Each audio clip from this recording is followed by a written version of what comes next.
യേശു ലാസറിനെ ഉയർപ്പിക്കുന്നു. യോഹന്നാൻ 11:1-45 വരെ.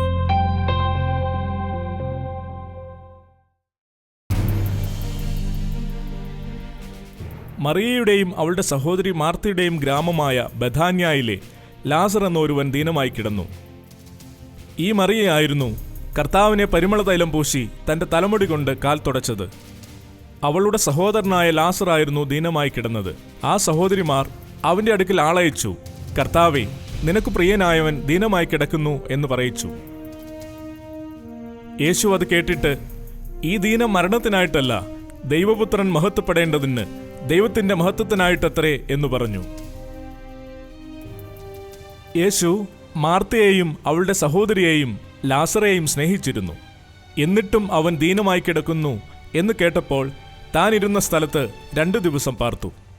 അതിന്റെ ശേഷം അവൻ ശിഷ്യന്മാരോട്, നാം വീണ്ടും യഹൂദിയയിലേക്ക് പോവുക. ശിഷ്യന്മാർ അവനോട്, റബ്ബി, യഹൂദന്മാർ ഇപ്പോൾ തന്നെ നിന്നെ കല്ലെറിയുവാൻ ഭാവിക്കുന്നുവല്ലോ, പിന്നെ നീ അവിടെ പോകുന്നുവോ? അതിന് യേശു, പകലിന് 12 മണി നേരം ഇല്ലയോ? പകൽ സമയത്തു നടക്കുന്നവൻ ഈ ലോകത്തിന്റെ വെളിച്ചം കാണുന്നതുകൊണ്ട് ഇടറുന്നില്ല. രാത്രിയിൽ നടക്കുന്നവനോ അവന് വെളിച്ചം ഇല്ലായ്ക കൊണ്ട് ഇടറുന്നു. ഇതു പറഞ്ഞിട്ട് അവൻ, നമ്മുടെ സ്നേഹിതനായ ലാസർ നിദ്ര കൊള്ളുന്നു, എങ്കിലും ഞാൻ അവനെ ഉണർത്തുവാൻ പോകുന്നു. ശിഷ്യന്മാർ അവനോട്, കർത്താവേ, അവൻ നിദ്ര കൊള്ളുന്നുവെങ്കിൽ അവന് സൗഖ്യം വരും. യേശുവോ അവന്റെ മരണത്തെക്കുറിച്ചായിരുന്നു പറഞ്ഞത്.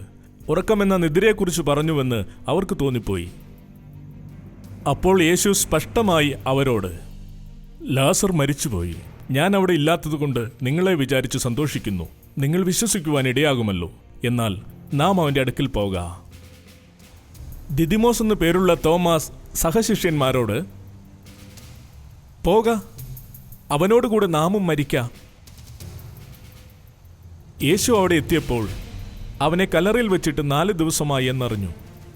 ബേഥാന്യ യെരുശലേമിനരികെ ഏകദേശം 2 നാഴിക ദൂരത്തായിരുന്നു. മാർത്തയെയും മറിയയെയും സഹോദരനെക്കുറിച്ച് ആശ്വസിപ്പിക്കേണ്ടതിന് പല യഹൂദന്മാരും അവരുടെ അടുക്കൽ വന്നിരുന്നു. യേശു വരുന്നു എന്ന് കേട്ടിട്ട് മാർത്ത അവനെ എതിരേൽക്കുവാൻ ചെന്നു. മറിയയോ വീട്ടിൽ ഇരുന്നു. മാർത്ത യേശുവിനോട്, കർത്താവേ, നീ ഇവിടെ ഉണ്ടായിരുന്നുവെങ്കിൽ എൻ്റെ സഹോദരൻ മരിക്കുകയില്ലായിരുന്നു. ഇപ്പോഴും നീ ദൈവത്തോട് എന്തപേക്ഷിച്ചാലും ദൈവം നിനക്ക് തരുമെന്ന് ഞാൻ അറിയുന്നു.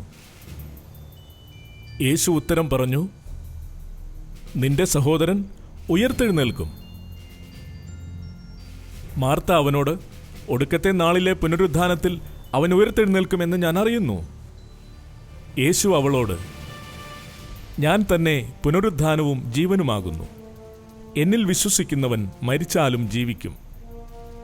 ജീവിച്ചിരുന്ന് എന്നിൽ വിശ്വസിക്കുന്നവൻ ആരും ഒരു നാളും മരിക്കുകയില്ല. ഇതു നീ വിശ്വസിക്കുന്നുവോ? അവളവനോട്, ഉവ്വ് കർത്താവേ, ലോകത്തിൽ വരുവാനുള്ള ദൈവപുത്രനായ ക്രിസ്തു നീ തന്നെ. അവൾ പോയി തന്റെ സഹോദരിയായ മറിയയെ സ്വകാര്യമായി വിളിച്ചു. ഗുരു വന്നിട്ടുണ്ട്, നിന്നെ വിളിക്കുന്നു. അവൾ കേട്ടയുടനെ എഴുന്നേറ്റ് യേശുവിൻ്റെ അടുക്കൽ വന്നു. യേശു അതുവരെ ഗ്രാമത്തിൽ കടക്കാതെ മാർത്ത അവനെ എതിരേറ്റ സ്ഥലത്തു തന്നെ ആയിരുന്നു. വീട്ടിൽ അവളോടുകൂടെ ഇരുന്ന് അവളെ ആശ്വസിപ്പിക്കുന്ന യഹൂദന്മാർ മറിയ വേഗം എഴുന്നേറ്റു പോകുന്നത് കണ്ടിട്ട് അവൾ കല്ലറയ്ക്കൽ കരവാൻ പോകുന്നു എന്ന് വിചാരിച്ച് പിൻചെന്നു. യേശു ഇരിക്കുന്നിടത്ത് മറിയ എത്തി. അവനെ കണ്ടിട്ട് അവൻ്റെ കാൽക്കൽ വീണു. അവൾ പറഞ്ഞു, കർത്താവേ, നീ ഇവിടെ ഉണ്ടായിരുന്നുവെങ്കിൽ എൻ്റെ സഹോദരൻ മരിക്കയില്ലായിരുന്നു. അവൾ കരയുന്നതും അവളോട് കൂടെ വന്ന യഹൂദന്മാർ കരയുന്നതും യേശു കണ്ടിട്ട് ഉള്ളം നൊന്ത് കലങ്ങി. അവൻ ചോദിച്ചു, അവനെ വെച്ചതെവിടെ?